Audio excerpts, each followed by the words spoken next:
বিভিন্ন স্বার্থান্বেষী গোষ্ঠী অনেক গণমাধ্যম চালাচ্ছে, তাই স্বাধীন গণমাধ্যম ও সাংবাদিকতা গড়ে উঠছে না। এই অবস্থার অবসান না হলে দ্রুত এর চরিত্র বদলাবে না। এক্ষেত্রে সাংবাদিকদের অধিকারের পাশাপাশি ওয়েজ বোর্ড ও বেতন ভাতাসহ সুযোগ সুবিধা নিশ্চিত করতে হবে। সকালে রাজধানীর সিরডাপ মিলনায়তনে গণতান্ত্রিক পুনর্গঠনের জন্য সংলাপ, গণমাধ্যম প্রসঙ্গ শীর্ষক এক আয়োজনে এসব কথা বলেন বক্তারা।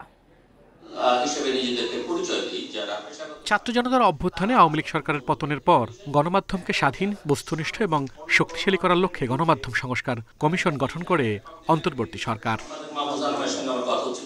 স্বাধীন সংবাদ মাধ্যমের জন্য অংশীজনদের সুপারিশ ও মতামত গ্রহণ করেছে কমিশন। তারই অংশ হিসেবে গণমাধ্যম নিয়ে সংলাপের আয়োজন করে centre for governance studies, CGS.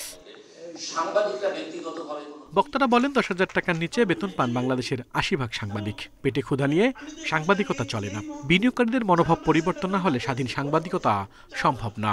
10,000 টাকার কম বেতন পায় বাংলাদেশের 80% সাংবাদিক। আমি যদি সারা দেশেরটা ধরি, এমন অনেক সাংবাদিক আছে একটা জেলা পর্যায়ে কাজ করে, তার শুধু বেতন পাই না, যা যে তাকে নিয়োগ দেয়, কার্ড দেয়, সে তাকে বলে তুমি কত আমাকে দিবা প্রতি মাসে।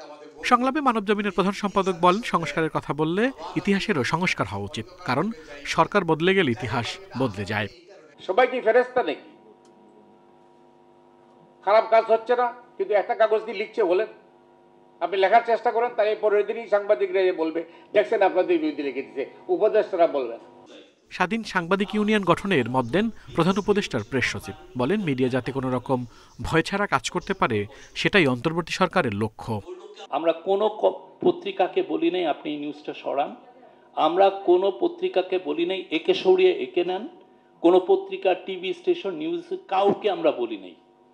আমরা আমাদের ইন্টেলিজেন্স এজেন্সিকে বলে দিয়েছি যে আপনারা কাউকে কোনো নিউজের ব্যাপারে ইন্টারভেন করতে পারবেন না।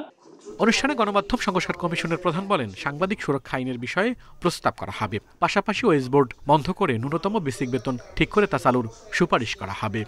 সাংবাদিকদের জন্য একটা মিনিমাম স্যালারি ফ্লোর থাকা উচিত, একটা স্যালারি ফ্লোর থাকা উচিত, এবং সেটা শুধু ঢাকার জন্য না, সেটা সারা দেশের জন্যই থাকা উচিত।